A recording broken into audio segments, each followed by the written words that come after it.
I just hope something like this doesn't happen to anybody else. That guy says his ex told a lie that could have sent him to prison for the rest of his life. But he and his parents helped unravel the case against him. Tony Plohetsky has his story and how he felt guilty until proven innocent. This is the mugshot of an accused monster.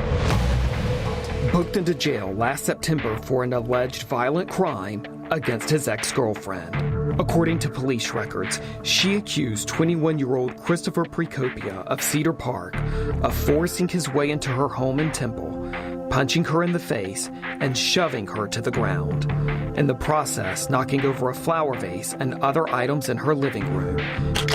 A scene captured in police photographs. She told detectives that Precopia pinned her arms behind her head and used a box cutter to slice an X just above her chest. In a handwritten statement to police, she wrote, "I could hear the slices being made."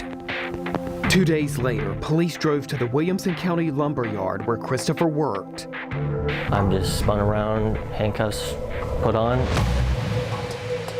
And arrested him.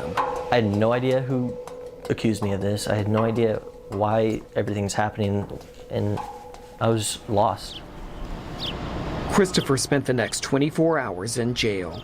His parents paid a $150,000 bond, then thousands more for a lawyer. But Christopher says he knew he didn't do it, knew he couldn't have done it. I was constantly fearful as to what could happen the next day. I was going to sleep hoping I wouldn't wake up to try just to get away from it. Court records showed Temple police moved quickly to arrest Christopher, building a case in 2 days based on the word of his accuser. He spent the next 9 months fearing he was going to prison on a charge of burglary of a habitation with the intent to commit other felonies. That's what I was scared of most, just going to prison for no reason. I knew I needed to go in there with everything organized. Christopher and his lawyers started getting police records as part of the ongoing criminal case. Then, a turning point. He sent me a text message and said, okay, I finally got the details. And she's saying that it happened on September the 20th. Wednesday, September 20th, around 7:20 p.m. The day and time she said I went there and did all that, my mom was at an event that she invited me to. Thankfully, I do log on to Facebook all the time, and I check in when I go places. Aaron remembered they posed in this photograph at 7:02 p.m., about 18 minutes before the alleged attack happened, more than an hour away. And so I immediately told Rick, I've got proof of where he was at. He goes, are you 100% sure? I'm like, yes. Prosecutors hired a forensic expert who confirmed the picture was, in fact, taken on that day at that time. I'm thinking, this is awesome. You know, by the grace of God, this, she said it happened on the day that I can totally 100% say where he was at. You can prevent that travesty from occurring in the first place.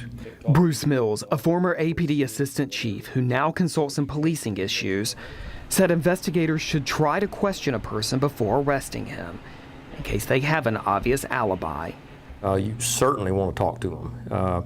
You may not get any more information than you have, but it gives you an opportunity for the suspect to react, respond, deny, justify their action, or it gives you just more information. I think there should have been way more investigation to that because it was basically word of mouth and there was a warrant for my arrest. In the end, prosecutors dropped the charge in the interest of justice, a classification often used in cases when they no longer think a person is guilty. Christopher's attorney, Rick Flores, says this case was unusually easy to prove. Most of the time we deal with gray matters. It's not normally black and white, but this was one of those cases where I could definitively prove that he did not commit this offense. Temple Police would not answer our questions about how they handled the case. County DA Henry Garza also would not go on camera, but he acknowledged that police lacked the whole story before arresting Christopher, and that, quote, "We are always willing to listen and examine new information, and that's exactly what we did in this case." In statements to police, Christopher's accuser claimed they had a troubled relationship when they dated in high school 3 years ago. She told police she was traumatized And that's why she told investigators Christopher attacked her last year. Today, Christopher says he wants his name cleared. I'm just ready for it to be over with. I'm ready to actually live my life. A life almost derailed by a woman's accusations, but saved by being in the right place at the right time. CJ and I have talked about that very often, about how lucky he is that she picked that particular day, and how scary it is that if she had chosen any other day, it would basically be his word versus hers, and he'd be looking at 99 years in a Texas prison. I just hope something like this doesn't happen to anybody else. Tony Plahetsky, KVUE News.